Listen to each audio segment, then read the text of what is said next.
deserto cor-de-rosa e nas pedras, mas alguma coisa em seu coração não o deixava quieto.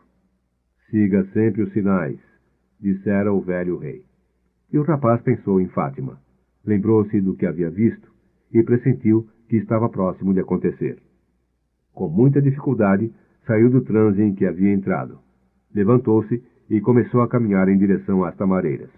Mais uma vez, percebia as muitas linguagens das coisas. Desta vez, o deserto era seguro e o oásis se transformara em perigo. O cameleiro estava sentado aos pés de uma tamareira, também olhando o pôr do sol. Viu quando o rapaz surgiu por detrás de uma das dunas. Um exército se aproxima, disse. Tive uma visão. O deserto enche de visões o coração de um homem, respondeu o cameleiro. Mas o rapaz lhe contou dos gaviões. Estava olhando seu voo quando tinha mergulhado de repente na alma do mundo. O cameleiro ficou quieto. Entendia o que o rapaz estava falando. Sabia que qualquer coisa na face da terra pode contar a história de todas as coisas. Se abrisse um livro em qualquer página, ou olhasse as mãos das pessoas, ou cartas de baralho, ou o voo dos pássaros, ou seja lá o que fosse, qualquer pessoa iria encontrar um laço com a coisa que estava vivendo. Na verdade, não eram as coisas que mostravam nada. Eram as pessoas que, olhando para as coisas, descobriam a maneira de penetrar na alma do mundo. O deserto estava cheio de homens que ganhavam a vida porque podiam penetrar com facilidade na alma do mundo. Eram conhecidos por adivinhos e temidos por mulheres e velhos. Os guerreiros raramente os consultavam, porque era impossível entrar numa batalha sabendo quando se vai morrer. Os guerreiros preferiam o sabor da luta e a emoção do desconhecido.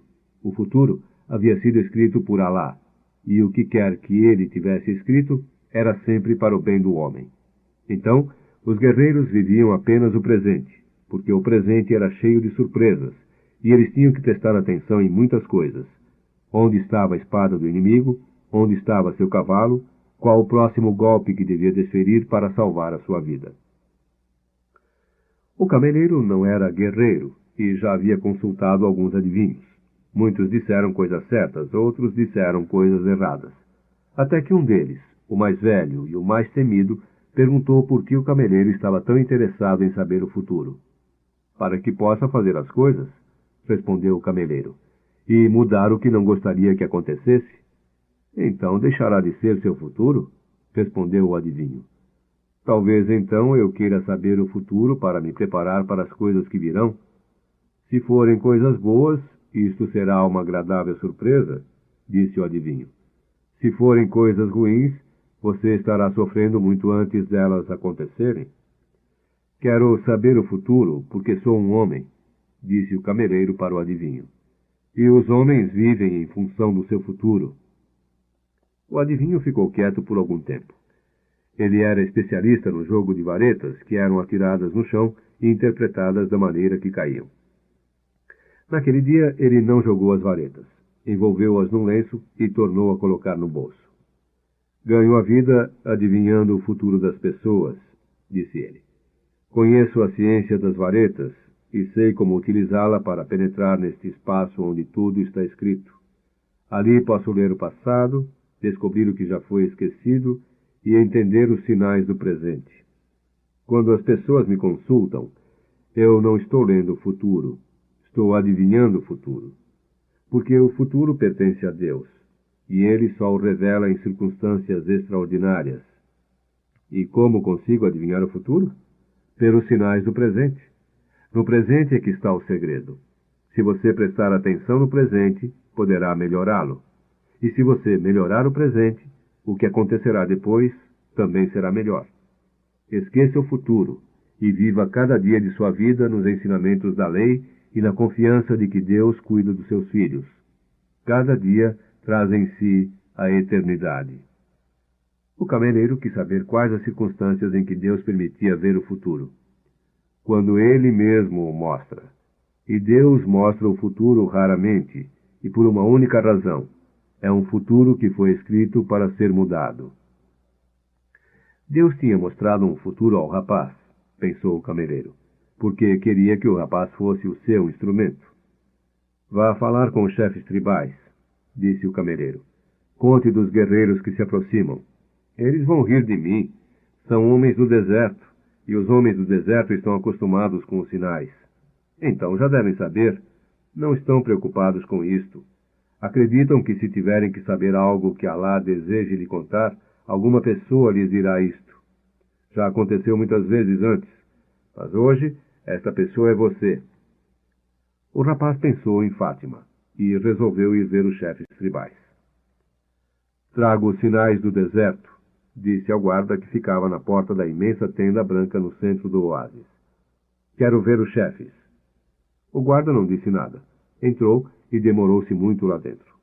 Depois saiu com um árabe jovem, vestido de branco e ouro. O rapaz contou ao jovem o que havia visto. Ele pediu que esperasse um pouco e tornou a entrar. A noite caiu. Entraram e saíram vários árabes e mercadores.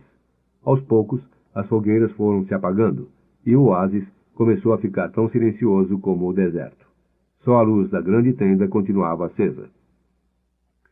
Durante todo este tempo, o rapaz pensava em Fátima, ainda sem entender a conversa daquela tarde. Finalmente, depois de muitas horas de espera, o guarda mandou que o rapaz entrasse. O que viu deixou-o extasiado. Nunca poderia imaginar que no meio do deserto existisse uma tenda como aquela. O chão estava coberto com os mais belos tapetes que já havia pisado, e do teto pendiam lustres de metal amarelo trabalhado, coberto de velas acesas. Os chefes tribais estavam sentados no fundo da tenda, em semicírculo, descansando seus braços e pernas em almofadas de seda com ricos bordados. Criados entravam e saíam com bandejas de prata cheias de especiarias e chá. Alguns se encarregavam de manter acesas as brasas dos narguilés. Um suave perfume de fumo enchia o ambiente. Haviam 8 chefes, mas o rapaz logo percebeu quem era o mais importante. Um árabe vestido de branco e ouro, sentado no centro do semicírculo. Ao seu lado estava o jovem árabe com quem tinha conversado antes. Quem é o estrangeiro que fala de sinais? Perguntou um dos chefes, olhando para ele. Eu sou, respondeu, e contou o que havia visto. E por que o deserto ia contar isto a um estranho, quando sabe que estamos há várias gerações aqui? Disse outro chefe tribal. Porque meus olhos ainda não se acostumaram com o deserto, respondeu o rapaz. E eu posso ver coisas que os olhos habituados demais não conseguem mais ver. É porque eu sei da alma do mundo, pensou consigo mesmo. Mas não falou nada, porque os árabes não acreditam nessas coisas. O oásis é um terreno neutro. Ninguém ataca um oásis, disse um terceiro chefe. Eu conto apenas o que vi. Se não quiserem acreditar, não façam nada. Um completo silêncio abateu-se sobre a tenda, seguido de uma exaltada conversa entre os chefes tribais. Falavam num dialeto árabe que o rapaz não entendia, mas quando ele fez menção de ir embora, um guarda disse para ficar. O rapaz começou a sentir medo. Os sinais diziam que havia alguma coisa errada. Lamentou haver conversado com o cameleiro a respeito. De repente, o velho que estava no centro deu um sorriso quase imperceptível e o rapaz tranquilizou-se. O velho não havia participado da discussão e não dissera uma palavra até aquele momento. Mas o rapaz já estava acostumado com a linguagem do mundo e pôde sentir uma vibração de paz cruzando a tenda de ponta a ponta. Sua intuição dizia que havia agido corretamente em vir. A discussão acabou. Ficaram em silêncio por algum tempo ouvindo o velho. Depois, ele se virou para o rapaz. Desta vez, seu rosto estava frio e distante. Há 2000 anos, numa terra distante, jogaram num poço e venderam como escravo um homem que acreditava em sonhos, disse o velho. Nossos mercadores o compraram e o trouxeram para o Egito. E todos nós sabemos que quem acredita em sonhos também sabe interpretá-los, embora nem sempre consiga realizá-los, pensou o rapaz, lembrando-se da velha cigana. Por causa dos sonhos do faraó com vacas magras e gordas, este homem livrou o Egito da fome. Seu nome era José. Era também um estrangeiro numa terra estrangeira, como você, e devia ter mais ou menos a sua idade. O silêncio continuou. Os olhos do velho se mantinham frios. Sempre seguimos a tradição. A tradição salvou o Egito da fome naquela época, e o fez o mais rico entre os povos. A tradição ensina como os homens devem atravessar o deserto e casar suas filhas. A tradição diz que um oásis é um terreno neutro, porque ambos os lados têm oásis e são vulneráveis. Ninguém disse qualquer palavra enquanto o velho falava. Mas a tradição diz também para acreditarmos nas mensagens do deserto. Tudo o que sabemos foi o deserto que nos ensinou. O velho fez um sinal e todos os árabes se levantaram. A reunião estava para terminar. Os narguilés foram apagados e os guardas se colocaram em posição de sentido. O rapaz preparou-se para sair, mas o velho falou ainda mais uma vez. Amanhã nós vamos romper um acordo que diz que ninguém no oásis pode portar armas. Durante o dia inteiro, aguardaremos os inimigos. Quando o sol descer no horizonte, os homens me devolverão as armas. Para cada 10 inimigos mortos, você receberá uma moeda de ouro. Entretanto, as armas não podem sair do seu lugar sem experimentarem a batalha. São caprichosas como o deserto, e se as acostumamos com isto, da próxima vez podem ter preguiça de disparar. Se nenhuma delas tiver sido utilizada amanhã, pelo menos uma será usada em você. O oásis estava iluminado apenas pela lua cheia quando o rapaz saiu. Eram 20 minutos de caminhada até sua tenda, e ele começou a andar. Estava assustado com tudo o que havia acontecido. Tinha mergulhado na alma do mundo, e o preço por acreditar naquilo era a sua vida. Uma aposta alta. Mas tinha apostado alto desde o dia em que havia vendido suas ovelhas para seguir sua lenda pessoal. E, como dizia o cameleiro, morrer amanhã era tão bom como morrer em qualquer outro dia. Todo dia era feito para ser vivido ou para abandonar o mundo. Tudo dependia apenas de uma palavra. Maktub. Caminhou em silêncio. Não estava arrependido. Se morresse amanhã, seria porque Deus não estava com vontade de mudar o futuro. Mas teria morrido depois de haver cruzado o estreito, trabalhado em uma loja de cristais, conhecido o silêncio do deserto e os olhos de Fátima. Tinha vivido intensamente cada um dos seus dias, desde que havia saído de casa há tanto tempo atrás. Se morresse amanhã, seus olhos teriam visto muito mais coisas do que os olhos dos outros pastores, e o rapaz tinha orgulho disto. De repente ouviu um estrondo e foi jogado subitamente por terra com o impacto de um vento que não conhecia. O lugar encheu-se de poeira que quase cobriu a lua. Na sua frente, um enorme cavalo branco empinou soltando um relincho aterrador.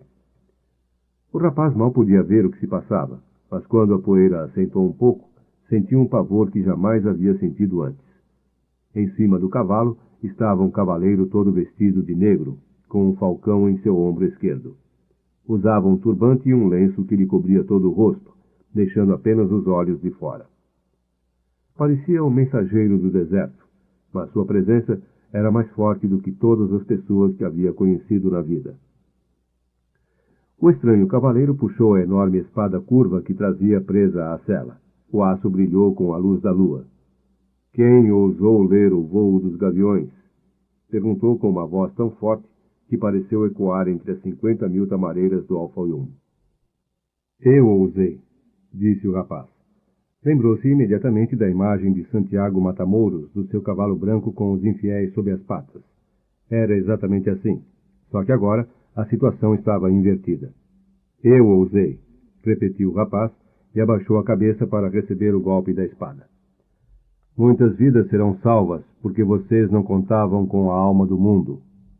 A espada, porém, não desceu rápido.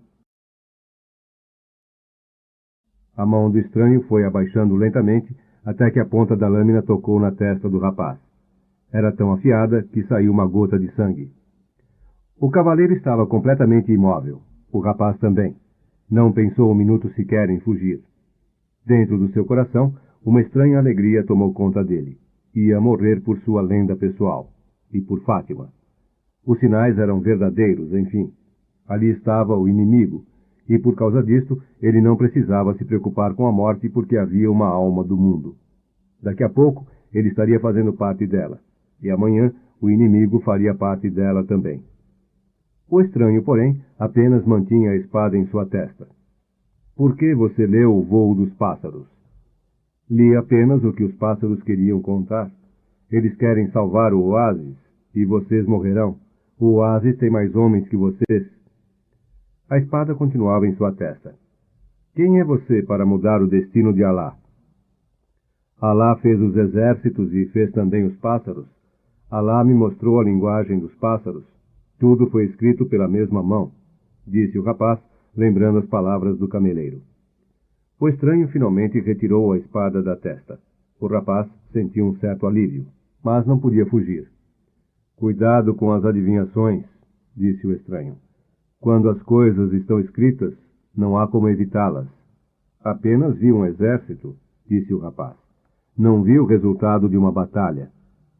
O cavaleiro parecia contente com a resposta, mas mantinha a espada na sua mão. O que faz um estrangeiro numa terra estrangeira? Busco minha lenda pessoal, algo que você não entenderá nunca. O cavaleiro colocou a espada na bainha e o falcão no seu ombro deu um grito estranho. O rapaz começou a relaxar. Precisava testar sua coragem, disse o estranho. A coragem é o dom mais importante para quem busca a linguagem do mundo. O rapaz ficou surpreso. Aquele homem estava falando em coisas que pouca gente conhecia. É preciso não relaxar nunca, mesmo tendo chegado tão longe, continuou ele. É preciso amar o deserto, mas jamais confiar inteiramente nele, porque o deserto é uma prova para todos os homens. Testa cada passo e mata quem se distrai. Suas palavras lembravam as palavras do velho rei. Se os guerreiros chegarem, e sua cabeça ainda estiver sobre o pescoço depois que o sol morrer, me procure, disse o estranho. A mesma mão que havia segurado a espada empunhou um chicote. O cavalo empinou de novo, levantando uma nuvem de poeira. Onde você mora? Gritou o rapaz, enquanto o cavaleiro se afastava. A mão com chicote apontou em direção ao sul. O rapaz tinha encontrado o alquimista. Na manhã seguinte haviam 2.000 homens armados entre as tamareiras de Al-Fayoum. Antes que o sol chegasse ao topo do céu, 500 guerreiros apareceram no horizonte. Os cavaleiros entraram no oásis pela parte norte. Parecia uma expedição de paz, mas haviam armas escondidas sob os mantos brancos. Quando chegaram perto da grande tenda que ficava no centro de Al-Fayoum, puxaram as cimitarras e as espingardas, e atacaram uma tenda vazia. Os homens do oásis cercaram os cavaleiros do deserto. Em meia hora, haviam 499 corpos espalhados pelo chão.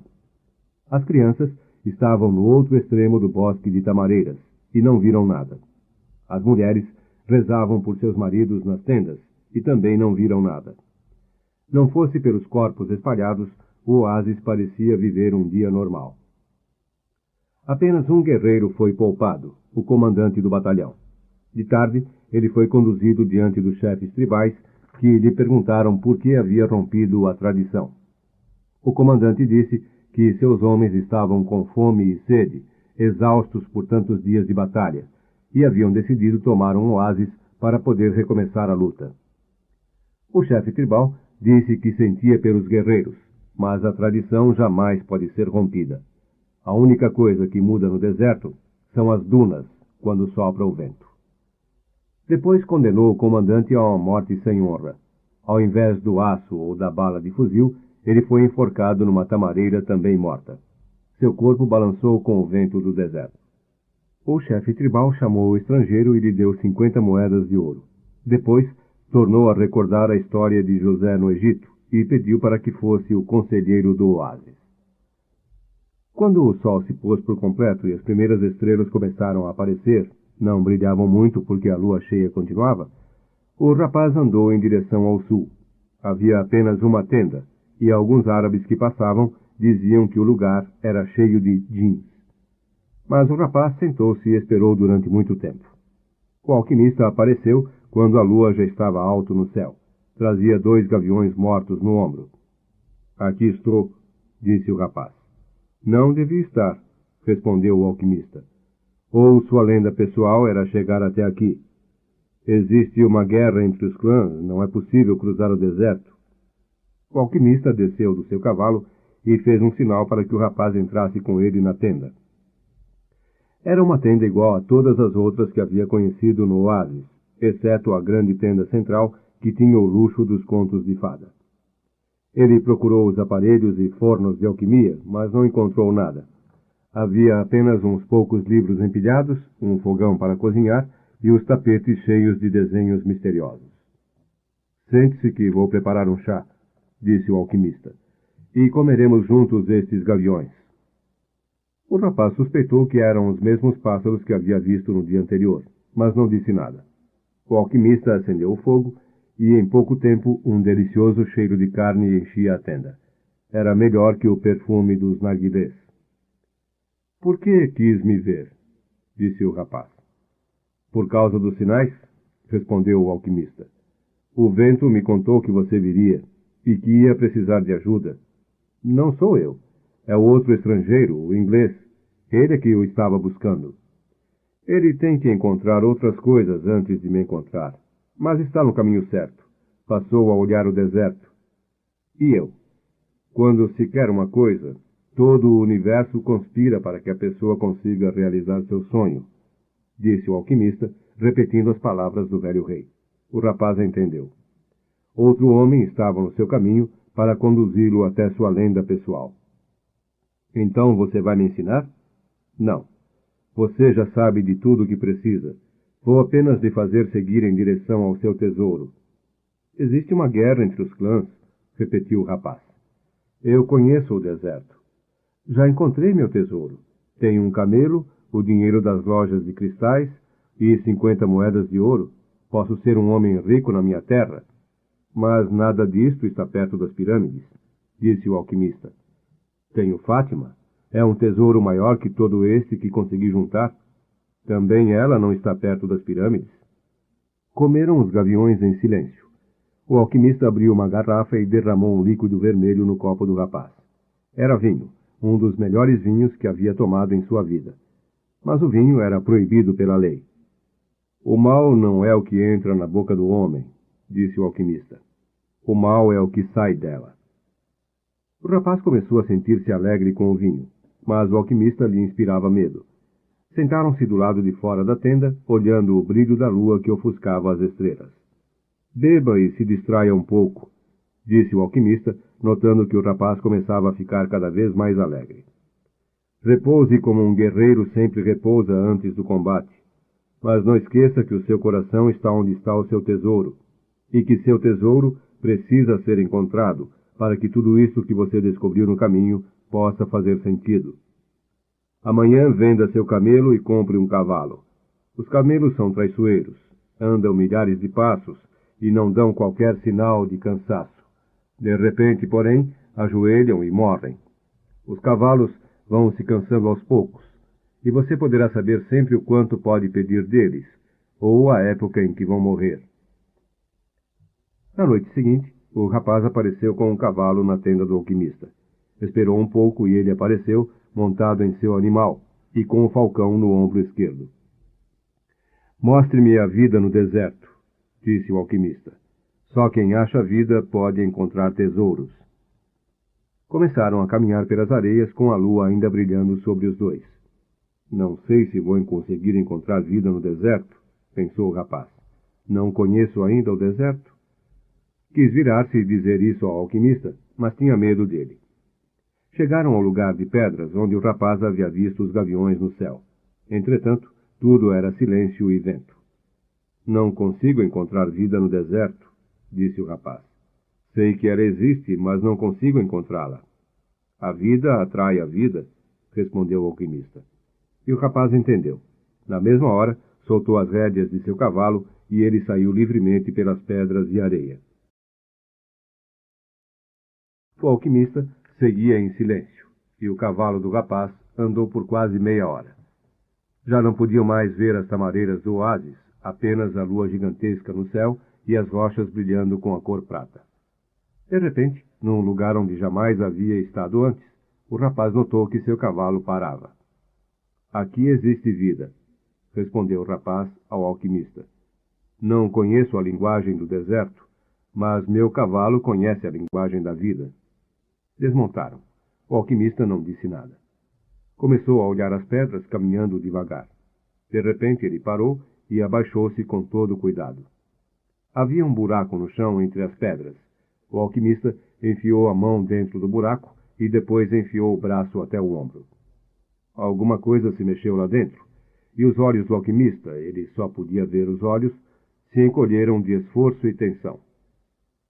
O braço parecia lutar com o que estava dentro do buraco. Mas num salto que assustou o rapaz, o alquimista retirou o braço e ficou imediatamente de pé. Sua mão trazia uma serpente agarrada pelo rabo. O rapaz também deu um salto, só que para trás. A cobra debatia-se sem cessar, emitindo ruídos e silvos que feriam o silêncio do deserto. Era uma naja, cujo veneno podia matar um homem em poucos minutos. Cuidado com o veneno, chegou a pensar o rapaz. Mas o alquimista havia colocado a mão no buraco e já devia ter sido mordido. Seu rosto, porém, estava tranquilo. O alquimista tem 200 anos, havia falado o inglês. Já devia saber como lidar com cobras no deserto. O rapaz viu quando seu companheiro foi até o cavalo e puxou a longa espada em forma de meia-lua. Com ela, traçou um círculo no chão e colocou a cobra no meio. O animal aquietou-se imediatamente. Pode ficar tranquilo, disse o alquimista. Ela não vai sair dali. E você descobriu a vida no deserto, o sinal que eu estava precisando. Por que isso era tão importante? Porque as pirâmides estão cercadas de deserto. O rapaz não queria ouvir falar nas pirâmides. Seu coração estava pesado e triste desde a noite anterior, porque seguir em busca do seu tesouro significava ter que abandonar Fátima. Vou guiá-lo pelo deserto, falou o alquimista. Quero ficar no oásis, respondeu o rapaz. Já encontrei Fátima, e ela para mim vale mais que o tesouro.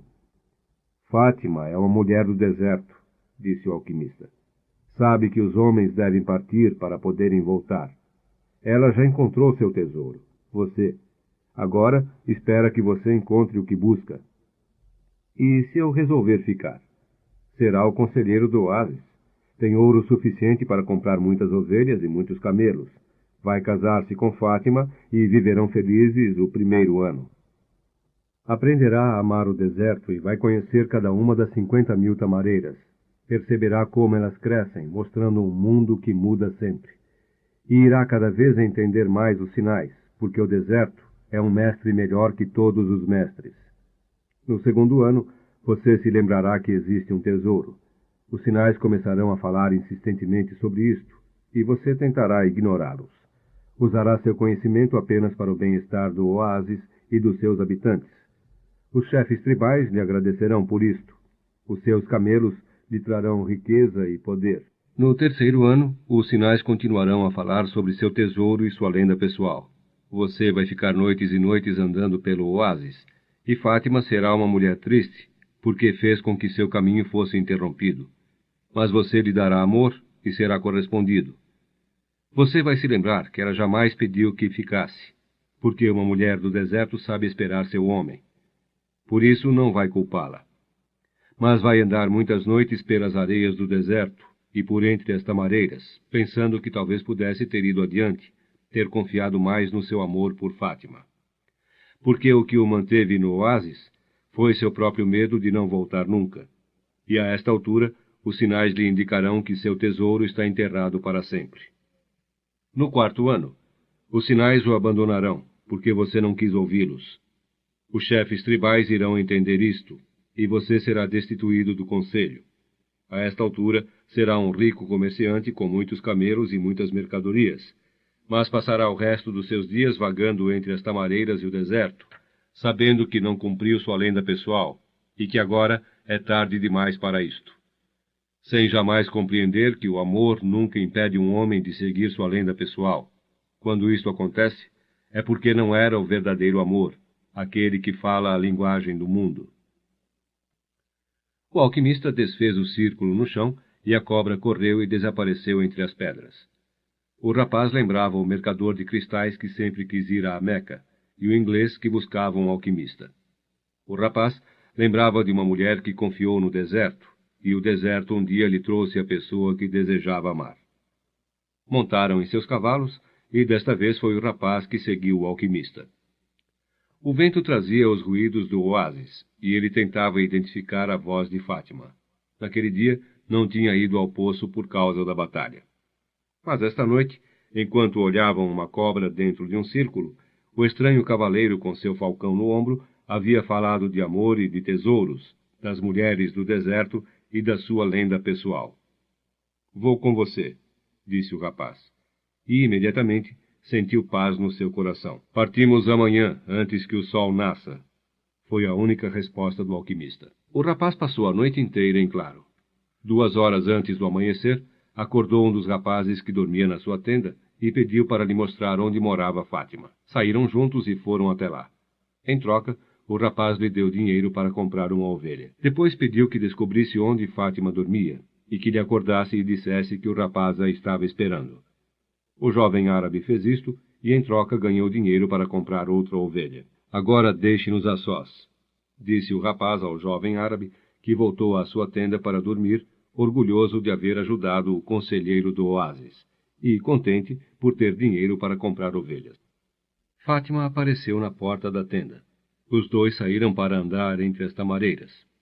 O rapaz sabia que era contra a tradição, mas isto não tinha nenhuma importância agora.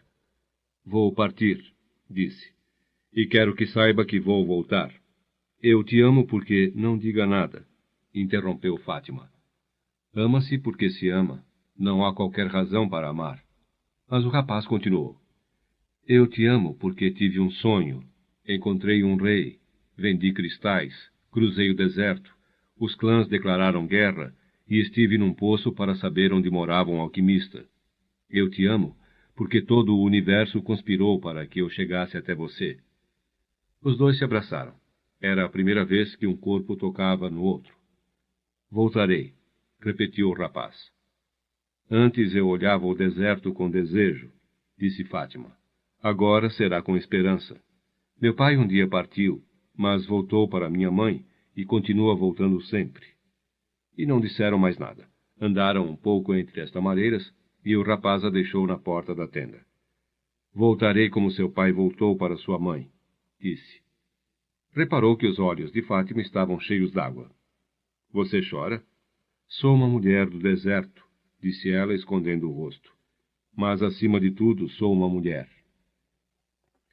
Fátima entrou na tenda. Daqui a pouco o sol ia aparecer. Quando o dia chegasse, ela ia sair e fazer aquilo que havia feito durante tantos anos. Mas tudo havia mudado. O rapaz já não estava mais no oásis, e o oásis não teria mais o significado que tinha até pouco tempo antes. Não seria mais o lugar com 50.000 tamareiras e 300 poços, onde os peregrinos chegavam contentes depois de uma longa viagem. O oásis daquele dia em diante seria um lugar vazio para ela. A partir daquele dia, o deserto ia ser mais importante.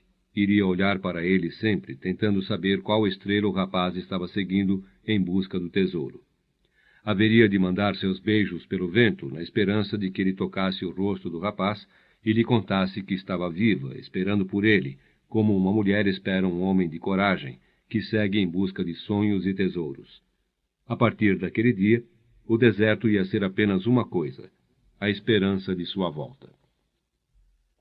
"Não pense no que ficou para trás", disse o alquimista, enquanto começaram a cavalgar pelas areias do deserto.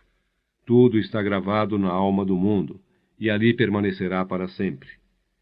"Os homens sonham mais com a volta do que com a partida", disse o rapaz, que já estava se acostumando de novo com o silêncio do deserto. "Se o que você encontrou é feito de matéria pura, jamais apodrecerá, e você poderá voltar um dia. Se foi apenas um momento de luz, como a explosão de uma estrela, então não vai encontrar nada quando voltar, mas terá visto uma explosão de luz, e só isto já valeu a pena." O homem falava em linguagem de alquimia, mas o rapaz sabia que ele estava se referindo a Fátima. Era difícil não pensar no que havia ficado para trás. O deserto, com sua paisagem quase sempre igual, costumava encher-se de sonhos. O rapaz ainda via as tamareiras, os poços e o rosto da mulher amada. Via o inglês com seu laboratório e o cameleiro que era um mestre e não sabia. Talvez o alquimista jamais tenha amado, pensou o rapaz.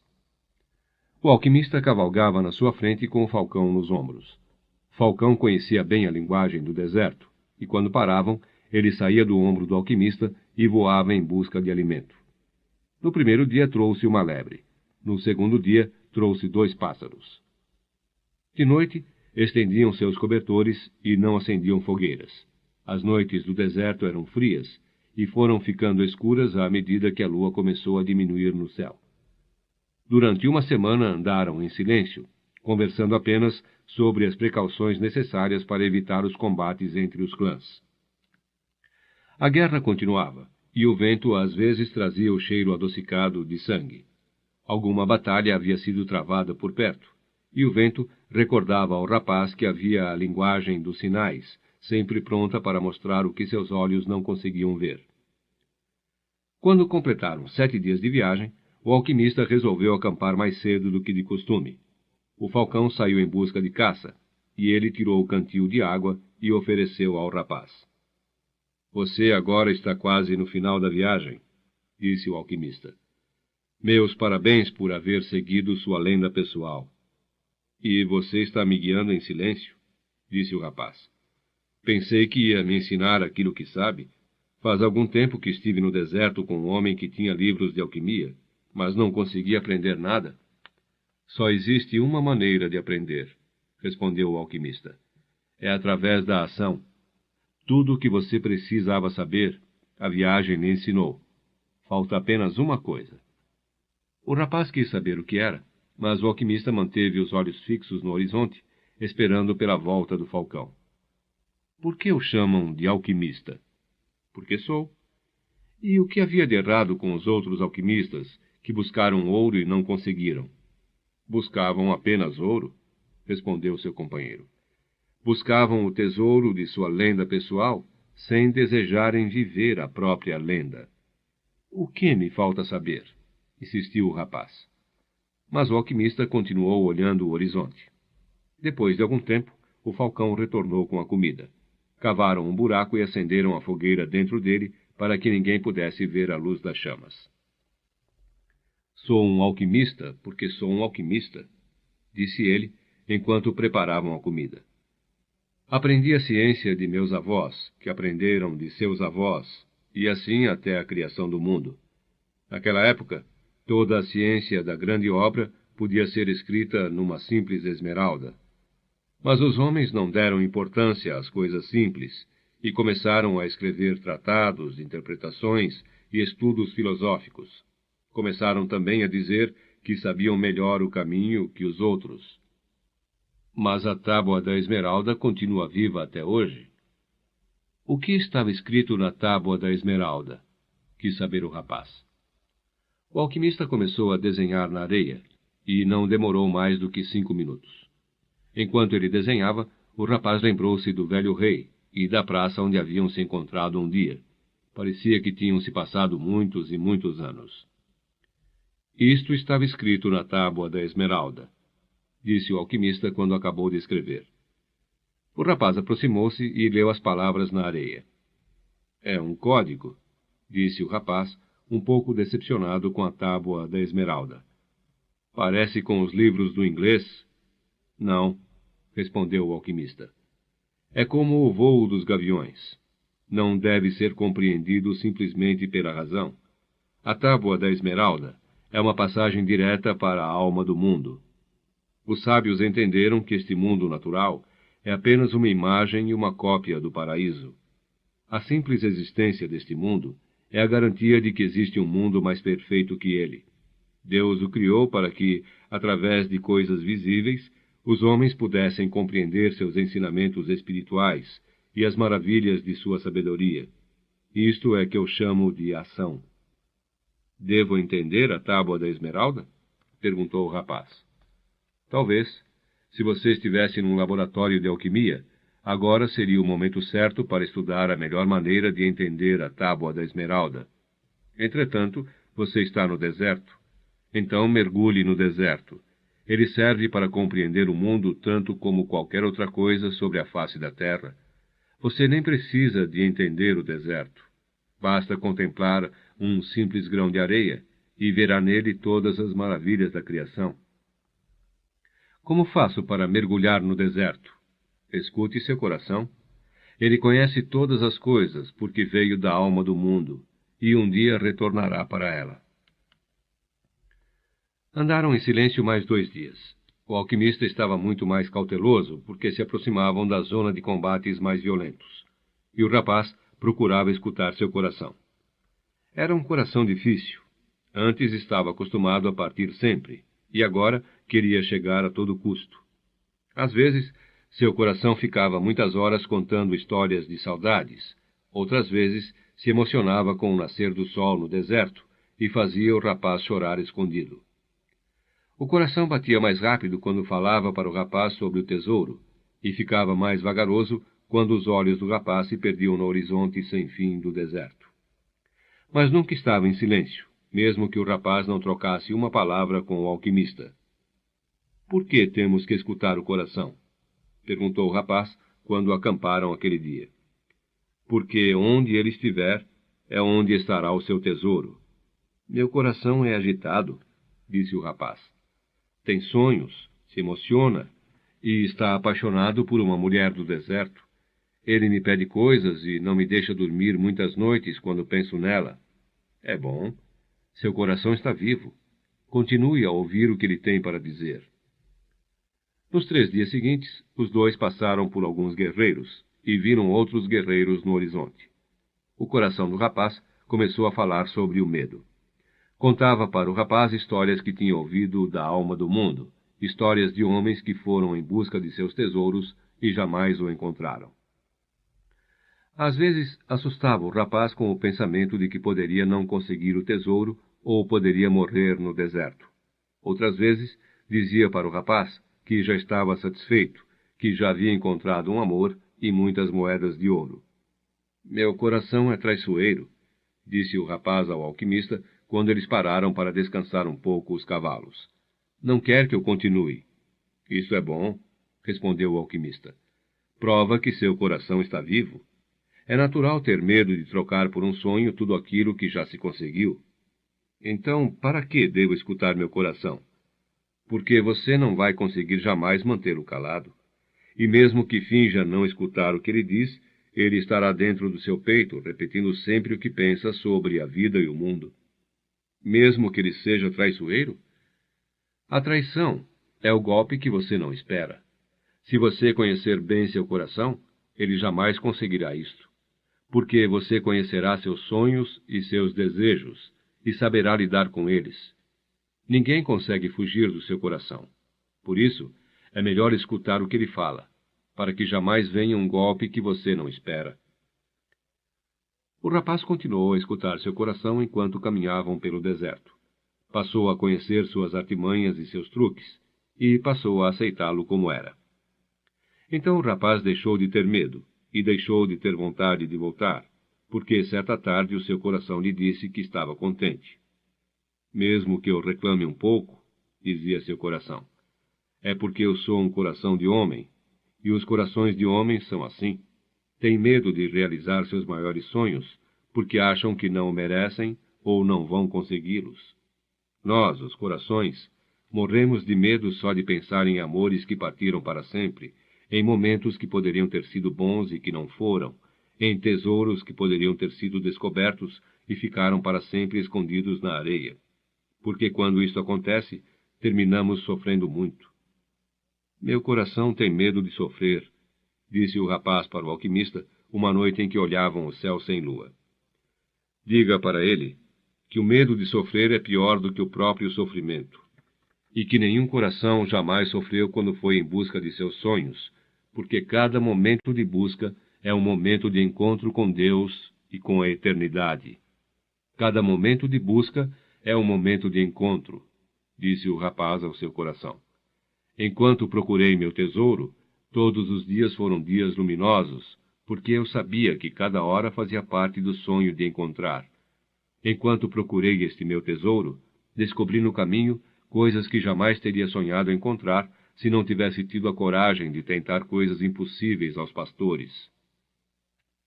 Então seu coração ficou quieto por uma tarde inteira. De noite, o rapaz dormiu tranquilo, e quando acordou, o seu coração começou a lhe contar as coisas da alma do mundo. Disse que todo homem feliz era um homem que trazia Deus dentro de si, e que a felicidade poderia ser encontrada num simples grão de areia do deserto, como o alquimista havia falado. Porque um grão de areia é um momento da criação, e o universo demorou milhares de milhões de anos para criá-lo. Cada homem na face da terra tem um tesouro que está esperando por ele, disse seu coração. Nós, os corações, costumamos falar pouco destes tesouros, porque os homens já não querem mais encontrá-los. Só falamos dele para as crianças. Depois, deixamos que a vida encaminhe cada um em direção ao seu destino. Mas, infelizmente, poucos seguem o caminho que lhes está traçado e que é o caminho da lenda pessoal e da felicidade. Acham o mundo uma coisa ameaçadora, e por causa disto, o mundo se torna uma coisa ameaçadora. Então nós, os corações, vamos falando cada vez mais baixo, mas não nos calamos nunca, e torcemos para que nossas palavras não sejam ouvidas. Não queremos que os homens sofram porque não seguiram seus corações. Por que os corações não contam aos homens que devem continuar seguindo seus sonhos? Perguntou o rapaz ao alquimista. Porque, neste caso, o coração é o que sofre mais, e os corações não gostam de sofrer. O rapaz entendeu seu coração a partir daquele dia. Pediu que nunca mais o deixasse. Pediu que, quando estivesse longe de seus sonhos, o coração apertasse no peito e desse o sinal de alarme. O rapaz jurou que sempre que escutasse este sinal, também o seguiria. Naquela noite conversou tudo com o alquimista, e o alquimista entendeu que o coração do rapaz havia voltado para a alma do mundo. — O que faço agora? Perguntou o rapaz.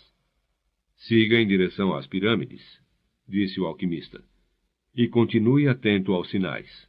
Seu coração já é capaz de lhe mostrar o tesouro. Era isto que estava faltando saber? Não, respondeu o alquimista. O que está faltando saber é o seguinte. Sempre antes de realizar um sonho, a alma do mundo resolve testar tudo aquilo que foi aprendido durante a caminhada. Ela faz isto não porque seja má, mas para que possamos, junto com o nosso sonho, conquistar também as lições que aprendemos seguindo em direção a ele.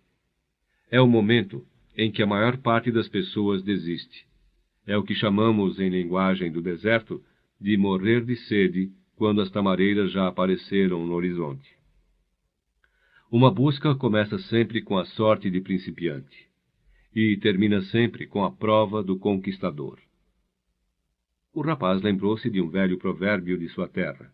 Dizia que a hora mais escura era a que vinha antes do sol nascer. No dia seguinte, apareceu o primeiro sinal concreto de perigo. 3 guerreiros se aproximaram e perguntaram o que os 2 estavam fazendo por ali.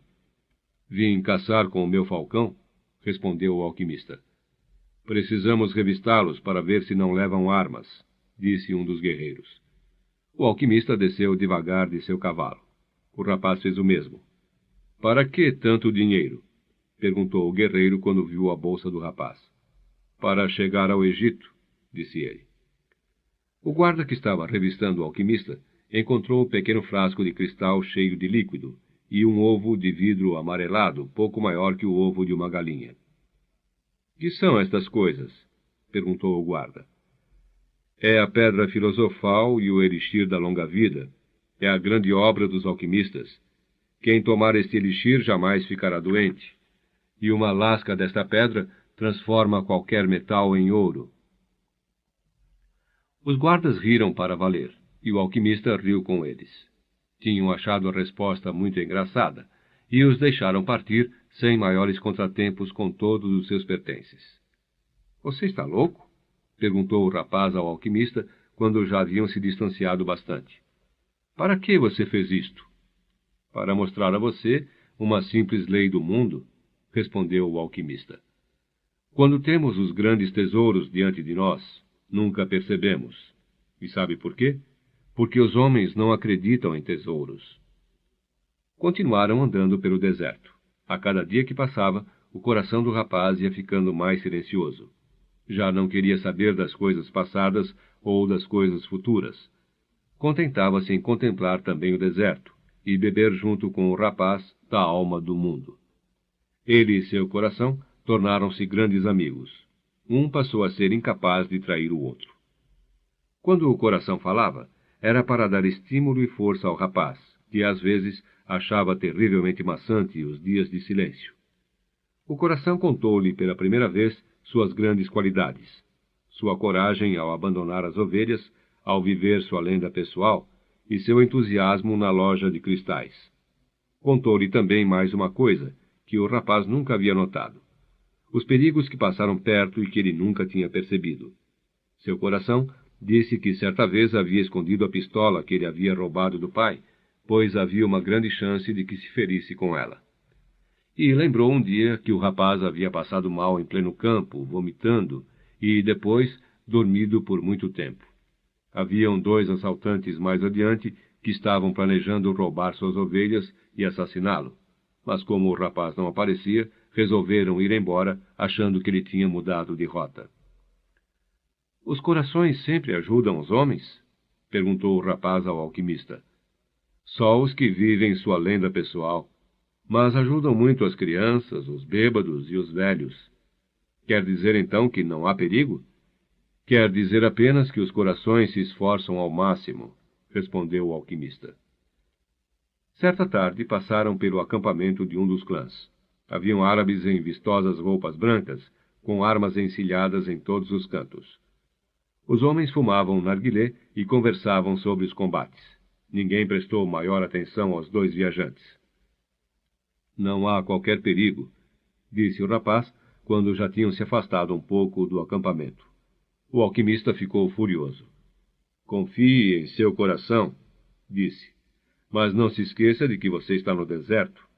Quando os homens estão em guerra, a alma do mundo também sente os gritos de combate. Ninguém deixa de sofrer as consequências de cada coisa que se passa debaixo do sol. Tudo é uma coisa única, pensou o rapaz. E como se o deserto quisesse mostrar que o velho alquimista estava certo, 2 cavaleiros surgiram por detrás dos viajantes. Não podem seguir adiante, disse um deles. Vocês estão nas areias onde os combates são travados. Não vou muito longe, respondeu o alquimista, olhando fundo nos olhos dos guerreiros. Eles ficaram quietos por alguns minutos e depois concordaram com a viagem dos 2. O rapaz assistiu a tudo aquilo fascinado. Você dominou os guardas com o olhar, comentou ele. Os olhos mostram a força da alma, respondeu o alquimista. Era verdade, pensou o rapaz. Havia percebido que no meio da multidão de soldados no acampamento, um deles estava olhando fixo para os 2, e estava tão distante que não dava sequer para ver direito sua face. Mas o rapaz tinha certeza de que estava olhando para eles. Finalmente, quando começaram a cruzar uma montanha que se estendia por todo o horizonte, o alquimista disse que faltavam 2 dias para chegarem até as pirâmides. Se vamos nos separar logo, respondeu o rapaz, me ensine alquimia. Você já sabe. É penetrar na alma do mundo e descobrir o tesouro que ela reservou para nós. Não é isto que quero saber. Falo de transformar chumbo em ouro. O alquimista respeitou o silêncio do deserto e só respondeu ao rapaz quando pararam para comer. Tudo no universo evolui, disse ele. E para os sábios, o ouro é o metal mais evoluído. Não pergunte por quê, não sei. Sei apenas que a tradição está sempre certa. Os homens é que não interpretaram bem as palavras dos sábios, e ao invés de símbolo de evolução, o ouro passou a ser o sinal das guerras. As coisas falam muitas linguagens, disse o rapaz. Vi quando o relincho de camelo era apenas um relincho, depois passou a ser sinal de perigo, e finalmente tornou-se de novo um relincho. Mas calou-se. O alquimista devia saber tudo aquilo. Conheci verdadeiros alquimistas, continuou. Se trancavam no laboratório e tentavam evoluir como o ouro. Descobriam a pedra filosofal. porque haviam entendido que quando uma coisa evolui, evolui também tudo o que está à sua volta. Outros conseguiram a pedra por acidente. Já tinham o dom, suas almas estavam mais despertas que a das outras pessoas, mas estes não contam porque são raros. Outros, enfim, buscavam apenas o ouro. Estes jamais descobriram o segredo. Esqueceram-se de que o chumbo, o cobre, o ferro também têm sua lenda pessoal para cumprir. Quem interfere na lenda pessoal dos outros nunca descobrirá a sua. As palavras do alquimista soaram como uma maldição. Ele abaixou-se e pegou uma concha no solo do deserto. Isto um dia já foi um mar, disse. Já tinha reparado, respondeu o rapaz. O alquimista pediu ao rapaz para colocar a concha no ouvido. Ele tinha feito isto muitas vezes quando era criança e escutou o barulho do mar. O mar continua dentro desta concha porque é sua lenda pessoal, e jamais a abandonará até que o deserto se cubra novamente de água. Depois montaram em seus cavalos e seguiram em direção às pirâmides do Egito. O sol tinha começado a descer quando o coração do rapaz deu sinal de perigo. Estavam no meio de gigantescas dunas, e o rapaz olhou o alquimista, mas este parecia não haver notado nada. 5 minutos depois, o rapaz percebeu 2 cavaleiros à sua frente, as silhuetas cortadas contra o sol. Antes que pudesse falar com o alquimista, os 2 cavaleiros se transformaram em 10, depois em 100, até que as gigantescas dunas ficaram cobertas deles. Eram guerreiros vestidos de azul, com uma tiara negra sobre o turbante. Os rostos estavam cobertos por outro véu azul, deixando apenas os olhos de fora. Mesmo distante, os olhos mostravam a força de suas almas, e os olhos falavam em morte. Levaram os 2 para um acampamento militar nas imediações. Um soldado empurrou o rapaz e o alquimista para dentro de uma tenda. Era uma tenda diferente das que haviam conhecido no oásis. Ali estava um comandante reunido com seu estado-maior. São os espiões, disse um dos homens. Somos apenas viajantes, respondeu o alquimista. Vocês foram vistos no acampamento inimigo há 3 dias atrás e conversaram com um dos guerreiros. Sou um homem que caminha pelo deserto e conhece as estrelas, disse o alquimista. Não tenho informações de tropas ou o movimento dos clãs. Apenas guiava meu amigo até aqui. Quem é seu amigo? Perguntou o comandante. Um alquimista? Disse o alquimista. Conhece os poderes da natureza e deseja mostrar ao comandante sua capacidade extraordinária. O rapaz ouvia em silêncio e com medo. O que faz um estrangeiro numa terra estrangeira? Disse outro homem. Trouxe dinheiro para oferecer a seu clã, respondeu o alquimista, antes que o rapaz dissesse qualquer palavra, e pegando a bolsa do rapaz, entregou as moedas de ouro ao general. O árabe aceitou em silêncio, dava para comprar muitas armas. O que é um alquimista? Perguntou finalmente. Um homem que conhece a natureza e o mundo. Se ele quisesse, destruir este acampamento apenas com a força do vento. Os homens riram. Estavam acostumados com a força da guerra, e o vento não detém um golpe mortal. Dentro do peito de cada um, porém, seus corações apertaram. Eram homens do deserto e tinham medo dos feiticeiros. Quero ver, disse o general. Precisamos de 3 dias, respondeu o alquimista. E ele vai se transformar em vento apenas para mostrar a força de seu poder. Se não conseguir, nós lhe oferecemos humildemente nossas vidas pela honra de seu clã. Não pode me oferecer o que já é meu, disse arrogante o general. Mas concedeu os 3 dias aos viajantes. O rapaz estava paralisado de terror. Saiu da tenda porque o alquimista lhe segurou os braços. Não deixe que eles percebam seu medo, disse o alquimista. São homens corajosos e desprezam os covardes. O rapaz, porém, estava sem voz. Só conseguiu falar depois de algum tempo, enquanto caminhavam pelo meio do acampamento. Não havia necessidade de prisão. Os árabes apenas tiraram seus cavalos. E, mais uma vez, o mundo mostrou suas muitas linguagens. O deserto, antes um terreno livre e sem fim, era agora uma muralha intransponível. Você deu todo o meu tesouro, disse o rapaz. Tudo o que eu ganhei em toda a minha vida. E para que lhe adiantaria isto se tivesse que morrer? Respondeu o alquimista. Seu dinheiro o salvou por 3 dias. Poucas vezes o dinheiro serve para adiar a morte. Mas o rapaz estava apavorado demais para ouvir palavras sábias. Não sabia como transformar-se em vento, não era um alquimista. O alquimista pediu chá a um guerreiro e colocou um pouco nos pulsos do rapaz. Uma onda de tranquilidade encheu seu corpo, enquanto o alquimista dizia algumas palavras que ele não conseguia compreender. Não se entregue ao desespero, disse o alquimista com uma voz estranhamente doce. Isto faz com que você não consiga conversar com seu coração. Mas eu não sei transformar-me em vento. Quem vive sua lenda pessoal sabe tudo o que precisa saber. Só uma coisa torna um sonho impossível: o medo de fracassar. Não tenho medo de fracassar. Apenas não sei transformar-me em vento, pois terá que aprender. Sua vida depende disto. E se eu não conseguir? Vai morrer enquanto vivia sua lenda pessoal. É muito melhor do que morrer como milhões de pessoas que jamais souberam que a lenda pessoal existia. Entretanto, não se preocupe. Geralmente a morte faz com que as pessoas fiquem mais sensíveis à vida. O primeiro dia se passou. Houve uma grande batalha nas imediações e vários feridos foram trazidos para o acampamento militar. Nada muda com a morte, pensava o rapaz. Os guerreiros que morriam eram substituídos por outros e a vida continuava. Poderias ter morrido mais tarde, meu amigo, disse o guarda para o corpo de um companheiro seu. Poderias ter morrido quando chegasse a paz, mas irias terminar morrendo de qualquer jeito. No final do dia, o rapaz foi procurar o alquimista. Estava levando o falcão para o deserto.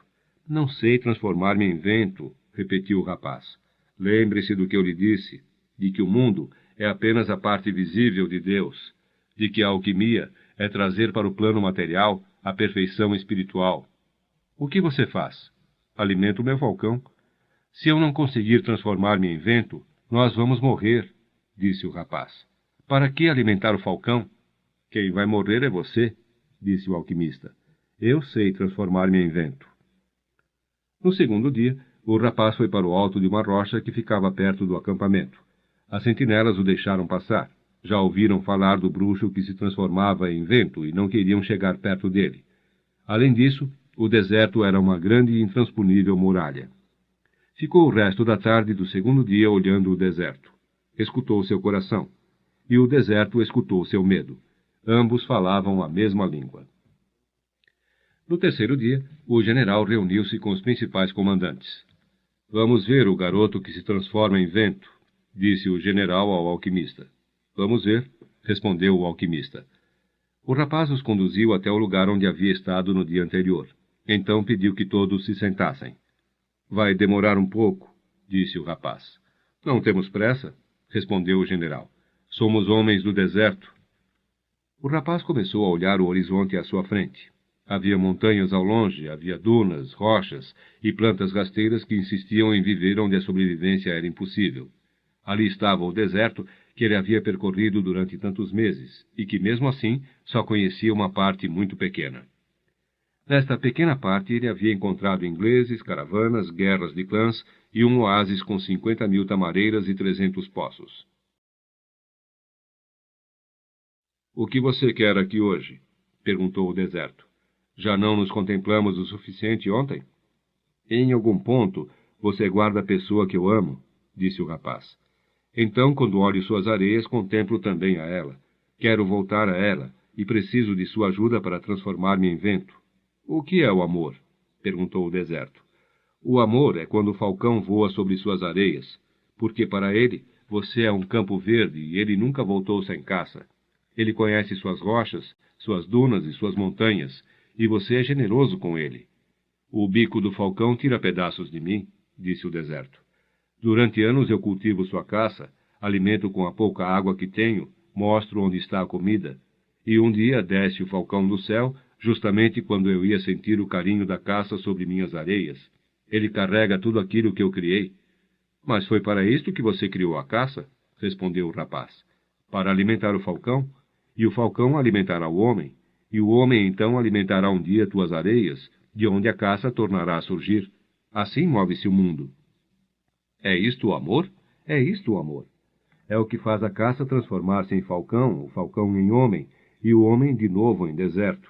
É isto que faz o chumbo transformar-se em ouro, e o ouro voltar a esconder-se sob a terra.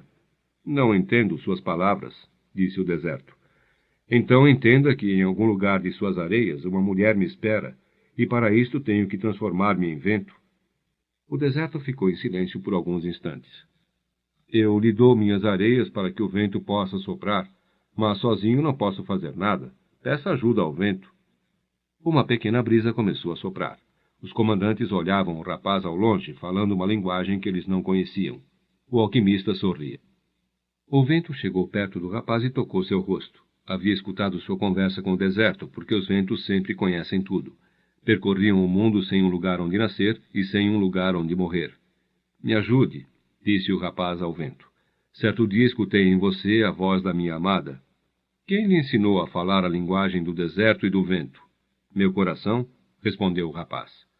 O vento tinha muitos nomes. Ali ele era chamado de Siroco, porque os árabes acreditavam que ele vinha das terras cobertas de água, onde habitavam homens negros. Na terra distante de onde vinha o rapaz, eles o chamavam de Levante, porque acreditavam que trazia as areias do deserto e os gritos de guerra dos mouros. Talvez num lugar mais distante dos campos de ovelhas, os homens pensassem que o vento nascia em Andaluzia. Mas o vento não vinha de lugar nenhum e não ia para lugar nenhum, e por isso era mais forte que o deserto. Um dia eles poderiam plantar árvores no deserto e até mesmo criar ovelhas, mas jamais iriam conseguir dominar o vento. Você não pode ser o vento, disse o vento. Somos de naturezas diferentes? Não é verdade, disse o rapaz. Conheci os segredos da alquimia enquanto vagava o mundo com você. Tenho em mim os ventos, os desertos, os oceanos, as estrelas e tudo o que foi criado no universo. Fomos feitos pela mesma mão e temos a mesma alma. Quero ser como você, penetrar em todos os cantos, atravessar os mares, tirar a areia que cobre meu tesouro, trazer para perto a voz de minha amada. Ouvi sua conversa com o alquimista outro dia, disse o vento. Ele falou que cada coisa tem sua lenda pessoal. As pessoas não podem se transformar em vento. Me ensine a ser vento por alguns instantes, disse o rapaz, para que possamos conversar sobre as possibilidades ilimitadas dos homens e dos ventos. O vento era curioso, e aquilo era uma coisa que ele não conhecia. Gostaria de conversar sobre aquele assunto, mas não sabia como transformar homens em vento. E olha que ele conhecia tanta coisa, construía desertos, afundava navios, derrubava florestas inteiras e passeava por cidades cheias de música e de ruídos estranhos. Achava que era ilimitado. E, no entanto, ali estava um rapaz dizendo que ainda havia mais coisas que um vento podia fazer. É isto que chamam de amor, disse o rapaz, ao ver que o vento estava quase cedendo ao seu pedido. Quando se ama, é que se consegue ser qualquer coisa da criação. Quando se ama, não temos necessidade nenhuma de entender o que acontece, porque tudo passa a acontecer dentro de nós, e os homens podem se transformar em vento, desde que os ventos ajudem, é claro. O vento era muito orgulhoso e ficou irritado com o que o rapaz dizia. Começou a soprar com mais velocidade, levantando as areias do deserto. Mas, finalmente, teve que reconhecer que, mesmo havendo percorrido o mundo inteiro, não sabia como transformar homens em ventos, e não conhecia o amor. Enquanto passeava pelo mundo, notei que muitas pessoas falavam de amor olhando para o céu, disse o vento, furioso por ter que aceitar suas limitações. Talvez seja melhor perguntar ao céu. Então me ajude, disse o rapaz. Encha este lugar de poeira para que eu possa olhar o sol sem ficar cego. O vento então soprou com muita força e o céu ficou cheio de areia, deixando apenas um disco dourado no lugar do sol. No acampamento estava ficando difícil de enxergar. Os homens do deserto já conheciam aquele vento, chamava-se Simum, e era pior que uma tempestade no mar, porque eles não conheciam o mar. Os cavalos relinchavam e as armas começaram a ficar cobertas de areia. No rochedo, um dos comandantes virou-se para o general e disse: Talvez seja melhor pararmos com isto. Eles já quase não podiam enxergar o rapaz. Os rostos estavam cobertos pelos lenços azuis, e os olhos agora significavam apenas espanto. Vamos parar com isto? Insistiu o outro comandante. Quero ver a grandeza de Alá, disse com respeito o general. Quero ver como os homens se transformam em vento. Mas anotou mentalmente o nome dos 2 homens que haviam tido medo. Assim que o vento parasse, ia destituí-los de seus comandos, porque os homens do deserto não sentem medo. O vento me disse que você conhece o amor, disse o rapaz ao sol. Se você conhece o amor, conhece também a alma do mundo, que é feita de amor. Daqui de onde estou, disse o sol, posso ver a alma do mundo. Ela se comunica com minha alma, e nós juntos fazemos as plantas crescerem e as ovelhas caminharem em busca de sombra.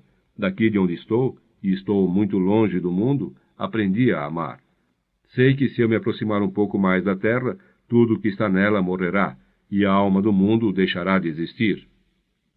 Então nos contemplamos e nos queremos, e eu lhe dou vida e calor, e ela me dá uma razão para viver. Você conhece o amor? Disse o rapaz.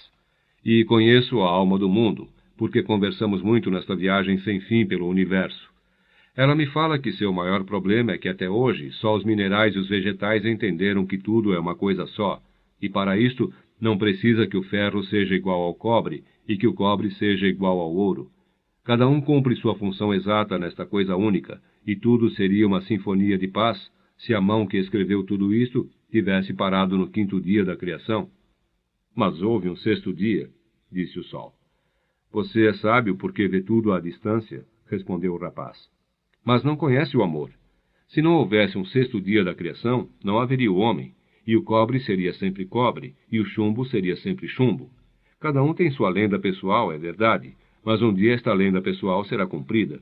Então é preciso transformar-se em algo melhor e ter uma nova lenda pessoal até que a alma do mundo seja realmente uma coisa só. O Sol ficou pensativo e resolveu brilhar mais forte. O vento, que estava gostando da conversa, soprou também mais forte para que o Sol não cegasse o rapaz. Para isso existe a alquimia, disse o rapaz. Para que cada homem busque seu tesouro e o encontre, e depois queira ser melhor do que foi na sua vida anterior. O chumbo cumprirá seu papel até que o mundo não precise mais de chumbo. Então ele terá que transformar-se em ouro. Os alquimistas fazem isto. Mostram que, quando buscamos ser melhores do que somos, tudo em volta se torna melhor também. E por que você diz que eu não conheço o amor? Perguntou o Sol. Porque o amor não é estar parado como o deserto, nem correr o mundo como o vento, nem ver tudo de longe como você. O amor é a força que transforma e melhora a alma do mundo. Quando penetrei nela pela primeira vez, achei que fosse perfeita, mas depois vi que ela era um reflexo de todas as criaturas e tinha suas guerras e suas paixões. Somos nós que alimentamos a alma do mundo, e a terra onde vivemos será melhor ou pior se formos melhores ou piores. Aí é que entra a força do amor, porque quando amamos, sempre desejamos ser melhores do que somos. O que você quer de mim? Perguntou o Sol. Que me ajude a transformar-me em vento, respondeu o rapaz. A natureza me conhece como a mais sábia de todas as criaturas, disse o Sol, mas não sei como transformá-lo em vento. Com quem devo falar, então? Por um momento o Sol ficou quieto. O vento estava ouvindo e ia espalhar por todo o mundo que sua sabedoria era limitada. Entretanto, não tinha jeito de fugir daquele rapaz que falava a linguagem do mundo. Converse com a mão que escreveu tudo, disse o Sol. O vento gritou de contentamento e soprou com mais força do que nunca. As tendas começaram a ser arrancadas da areia, e os animais soltaram-se de suas rédeas. No rochedo, os homens se agarravam uns aos outros para não serem atirados longe. O rapaz se virou então para a mão que tudo havia escrito, e ao invés de falar qualquer coisa, sentiu que o universo ficava em silêncio, e ficou em silêncio também. Uma força de amor jorrou de seu coração, e o rapaz começou a rezar. Era uma oração que nunca tinha feito antes, porque era uma oração sem palavras ou sem pedidos. Não estava agradecendo pelas ovelhas haverem encontrado um pasto, nem implorando para vender mais cristais, nem pedindo para que a mulher que havia encontrado estivesse esperando sua volta. No silêncio que se seguiu, o rapaz entendeu que o deserto, o vento e o sol também buscavam os sinais que aquela mão havia escrito, e procuravam cumprir seus caminhos e entender o que estava escrito numa simples esmeralda. Sabia que aqueles sinais estavam espalhados na terra e no espaço, e que em sua aparência não tinham qualquer motivo ou significado, e que nem os desertos, nem os ventos, nem os sóis e nem os homens sabiam por que tinham sido criados. Mas aquela mão tinha um motivo para tudo isto, e só ela era capaz de operar milagres, de transformar oceanos em desertos e homens em vento, porque só ela entendia que um desígnio maior empurrava o universo a um ponto onde os 6 dias da criação se transformariam na grande obra. E o rapaz mergulhou na alma do mundo, e viu que a alma do mundo era a parte da alma de Deus, e viu que a alma de Deus era a sua própria alma, e que podia então realizar milagres. O Simum soprou naquele dia como jamais havia soprado. Durante muitas gerações, os árabes contaram entre si a lenda de um rapaz que havia se transformado em vento, quase destruído um acampamento militar e desafiado o poder do mais importante general do deserto. Quando o Simum parou de soprar, todos olharam para o lugar onde o rapaz estava. Ele não estava mais lá. Estava junto a um sentinela quase coberto de areia e que vigiava o outro lado do acampamento. Os homens estavam apavorados com a bruxaria. Só duas pessoas sorriam. O alquimista, porque tinha encontrado o seu discípulo certo, e o general, porque o discípulo tinha entendido a glória de Deus. No dia seguinte, o general despediu-se do rapaz e do alquimista e pediu que uma escolta os acompanhasse até onde os dois quisessem. Caminharam o dia inteiro. Quando estava entardecendo, chegaram em frente a um mosteiro copta. O alquimista dispensou a escolta e desceu de seu cavalo. Daqui para frente você vai sozinho, disse o alquimista. São apenas 3 horas até as pirâmides. Obrigado, disse o rapaz. Você me ensinou a linguagem do mundo. Eu apenas recordei o que você já sabia. O alquimista bateu na porta do mosteiro. Um monge todo vestido de preto veio atender. Conversaram alguma coisa em copta e o alquimista convidou o rapaz para entrar. Pedi que me emprestasse um pouco a cozinha, disse ele.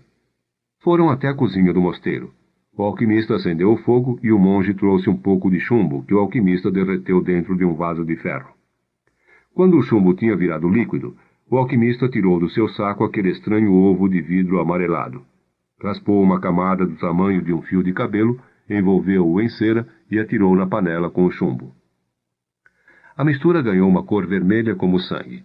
O alquimista então tirou a panela do fogo e a deixou esfriar. Enquanto isto, conversava com o monge a respeito da guerra dos clãs. Deve durar muito, disse ele para o monge. O monge estava aborrecido. Fazia tempo que as caravanas estavam paradas em Gizé, esperando que a guerra acabasse. Mas seja feita a vontade de Deus, disse o monge. Exatamente, respondeu o alquimista. Quando a panela acabou de esfriar, o monge e o rapaz olharam deslumbrados. O chumbo tinha secado na forma circular da panela, mas já não era mais chumbo, era ouro. Aprenderei a fazer isto um dia? Perguntou o rapaz. Esta foi minha lenda pessoal e não a sua, respondeu o alquimista. Mas queria lhe mostrar que é possível. Caminharam de novo até a porta do convento. Ali o alquimista dividiu o disco em 4 partes. Esta é para você, disse ele estendendo uma parte para o monge. Por sua generosidade com os peregrinos. Estou recebendo um pagamento além da minha generosidade? Respondeu o monge. Jamais repita isto. A vida pode escutar e lhe dar menos da próxima vez. Depois aproximou-se do rapaz. Esta é para você, para pagar o que deixou com o general.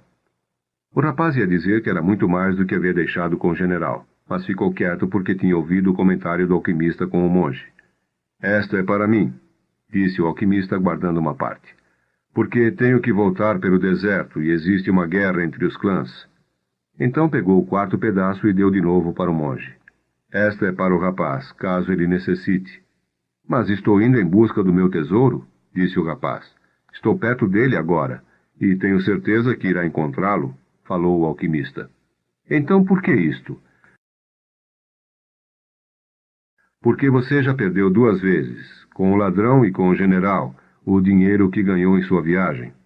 Eu sou um velho árabe supersticioso que acredito nos provérbios de minha terra. E existe um provérbio que diz, tudo o que acontece uma vez pode nunca mais acontecer, mas tudo o que acontece 2 vezes acontecerá certamente uma terceira. Montaram em seus cavalos. Quero lhe contar uma história sobre sonhos, disse o alquimista. O rapaz aproximou-se ao cavalo. Na antiga Roma, na época do imperador Tibério, vivia um homem muito bom que tinha 2 filhos. Um era militar e, quando entrou para o exército, foi enviado para as mais distantes regiões do império. O outro filho era poeta e encantava toda Roma com seus belos versos. Certa noite, o velho teve um sonho. Um anjo lhe aparecia para dizer que as palavras de um de seus filhos seriam conhecidas e repetidas no mundo inteiro por todas as gerações vindouras. O velho homem acordou agradecido e chorando naquela noite, porque a vida era generosa e havia-lhe revelado uma coisa que qualquer pai teria orgulho de saber.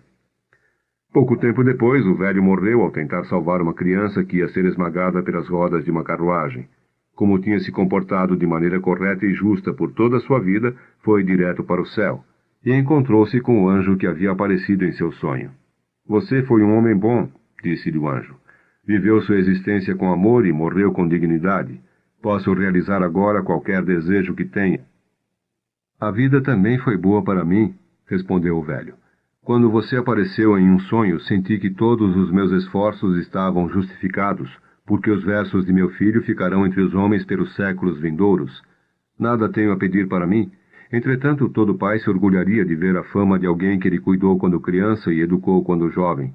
Gostaria de ver no futuro distante as palavras do meu filho. O anjo tocou no ombro do velho, e os dois foram projetados para um futuro distante. Em volta deles apareceu um lugar imenso, com milhares de pessoas que falavam numa língua estranha. O velho chorou de alegria. Eu sabia que os versos do meu filho poeta eram bons e imortais, disse para o anjo entre lágrimas. Gostaria que você me dissesse qual de suas poesias estas pessoas estão repetindo. O anjo então se aproximou do velho com carinho e sentaram-se num dos bancos que havia naquele imenso lugar. Os versos de seu filho poeta foram muito populares em Roma, disse o anjo. Todos gostavam e se divertiam com eles. Mas quando o reinado de Tibério acabou, seus versos também foram esquecidos. Estas palavras são de seu filho que entrou para o exército. O velho olhou surpreso para o anjo. Seu filho foi servir num lugar distante e tornou-se centurião. Era também um homem justo e bom. Certa tarde, um dos seus servos ficou doente e estava para morrer. Seu filho então ouviu falar de um rabi que curava os doentes, e andou dias e dias em busca deste homem. Enquanto caminhava, descobriu que o homem que estava procurando era o Filho de Deus. Encontrou outras pessoas que haviam sido curadas por ele, aprendeu seus ensinamentos, e mesmo sendo um centurião romano, converteu-se à sua fé. Até que certa manhã chegou perto do rabi. Contou-lhe que tinha um servo doente. E o rabi se prontificou a ir até sua casa. Mas o centurião era um homem de fé, e olhando no fundo dos olhos do rabi, compreendeu que estava mesmo diante do Filho de Deus, quando as pessoas em volta deles se levantaram. Estas são as palavras de seu filho, disse o anjo ao velho. São as palavras que ele disse ao rabi naquele momento e que nunca mais foram esquecidas. Dizem: Senhor, eu não sou digno de que entreis em minha casa, mas dizei uma só palavra e meu servo será salvo. O alquimista moveu seu cavalo. Não importa o que faça, cada pessoa na Terra está sempre representando o papel principal da história do mundo, disse ele, e normalmente não sabe disto. O rapaz sorriu. Nunca havia pensado que a vida pudesse ser tão importante para um pastor. Adeus, disse o alquimista. Adeus, respondeu o rapaz. O rapaz caminhou 2 horas e meia pelo deserto, procurando escutar atentamente o que seu coração dizia. Era ele que iria revelar o local exato onde o tesouro estava escondido. Onde estiver seu tesouro, ali estará também o seu coração, dissera o alquimista. Mas seu coração falava em outras coisas. Contava com orgulho a história de um pastor que havia deixado suas ovelhas para seguir um sonho que se repetiu 2 noites. Contava da lenda pessoal e de muitos homens que fizeram isto, que foram em busca de terras distantes ou de mulheres bonitas, enfrentando os homens de sua época com seus preconceitos e conceitos. Falou durante todo aquele tempo de viagens, de descobertas, de livros e de grandes mudanças. Quando ia começar a subir uma duna, e só naquele momento, foi que seu coração sussurrou ao seu ouvido: Esteja atento para o lugar onde você chorar, porque neste lugar estou eu, e neste lugar está seu tesouro. O rapaz começou a subir a duna lentamente.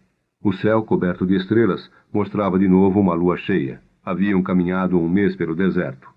A lua iluminava também a duna num jogo de sombras que fazia com que o deserto parecesse um mar cheio de ondas, e fazia com que o rapaz se lembrasse do dia em que soltara livremente um cavalo pelo deserto, dando um bom sinal ao alquimista. Finalmente, a lua iluminava o silêncio do deserto, e a jornada que fazem os homens que buscam tesouros. Quando, depois de alguns minutos, chegou ao topo da duna, seu coração deu um salto. Iluminadas pela luz da lua cheia e pelo branco do deserto, erguiam-se majestosas e solenes as pirâmides do Egito. O rapaz caiu de joelhos e chorou. Agradecia a Deus por haver acreditado em sua lenda pessoal e por haver encontrado certo dia um rei, um mercador, um inglês e um alquimista. Sobretudo, por haver encontrado uma mulher do deserto, que lhe tinha feito entender que o amor jamais vai separar o homem de sua lenda pessoal. Os muitos séculos das pirâmides do Egito contemplavam do alto o rapaz. Se ele quisesse, podia agora voltar ao oásis, pegar Fátima e viver como simples pastor de ovelhas, porque o alquimista vivia no deserto, mesmo compreendendo a linguagem do mundo, mesmo sabendo transformar chumbo em ouro. Não tinha que mostrar a ninguém sua ciência e sua arte. Enquanto caminhava em direção à sua lenda pessoal, havia aprendido tudo o que precisava e havia vivido tudo o que tinha sonhado viver. Mas havia chegado ao seu tesouro, e uma obra só está completa quando o objetivo é atingido. Ali, naquela duna, o rapaz havia chorado. Olhou para o chão e viu que no local onde haviam caído suas lágrimas, um escaravelho passeava. Durante o tempo que havia passado no deserto, tinha aprendido que no Egito os escaravelhos eram o símbolo de Deus. Ali estava mais um sinal. E o rapaz começou a cavar, depois de lembrar-se do mercador de cristais. Ninguém conseguiria ter uma pirâmide no seu quintal, mesmo que amontoasse pedras por toda a sua vida. Durante a noite inteira, o rapaz cavou no lugar marcado sem encontrar nada. Do alto das pirâmides, os séculos o contemplavam em silêncio. Mas o rapaz não desistia. Cavava e cavava, lutando com o vento, que muitas vezes tornava a trazer a areia de volta para o buraco. Suas mãos ficaram cansadas, depois feridas, mas o rapaz acreditava em seu coração. E seu coração dissera para cavar onde suas lágrimas caíssem. De repente, quando estava tentando tirar algumas pedras que haviam aparecido, o rapaz ouviu passos. Algumas pessoas se aproximaram dele. Estavam contra a lua e o rapaz não podia ver seus olhos nem seus rostos. — O que você está fazendo aí? Perguntou um dos vultos. O rapaz não respondeu, mas sentiu medo. Tinha agora um tesouro para desenterrar e por isso tinha medo. Somos refugiados da guerra dos clãs, disse outro vulto.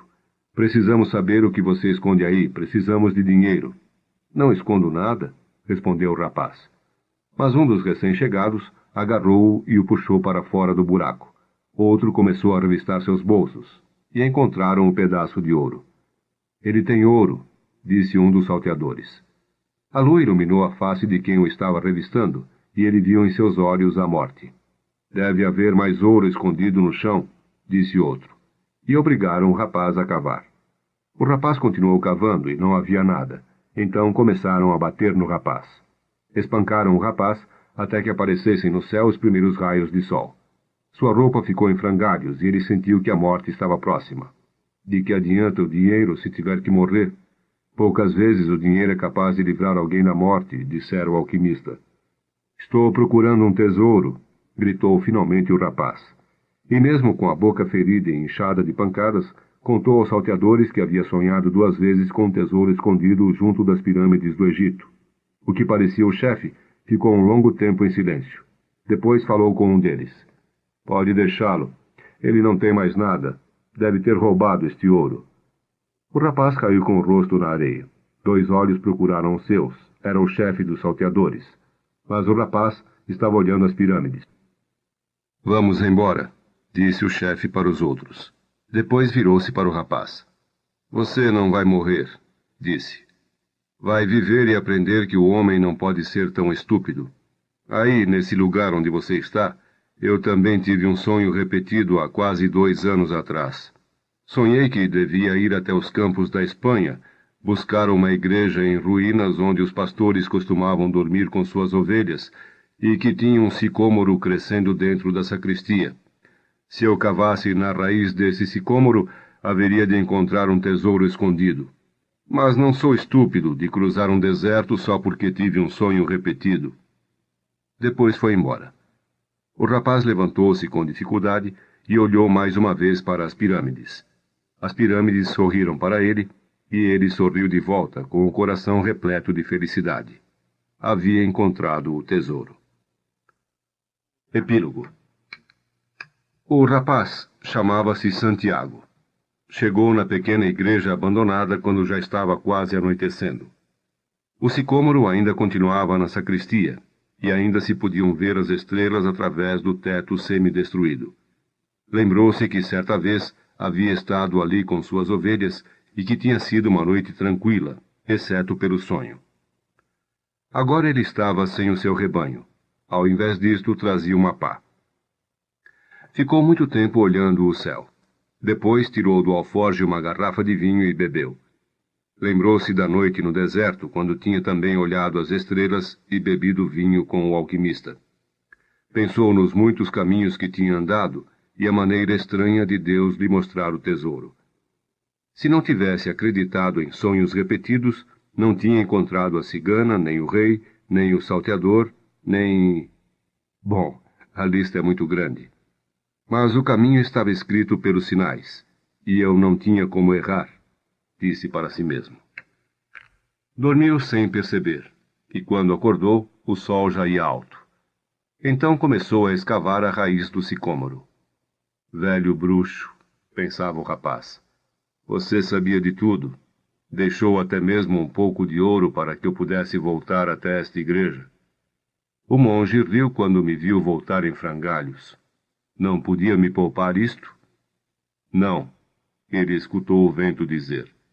Se eu tivesse lhe contado, você não teria visto as pirâmides. São muito bonitas, não acha? Era a voz do alquimista. O rapaz sorriu e continuou a cavar. Meia hora depois, a pá bateu em algo sólido.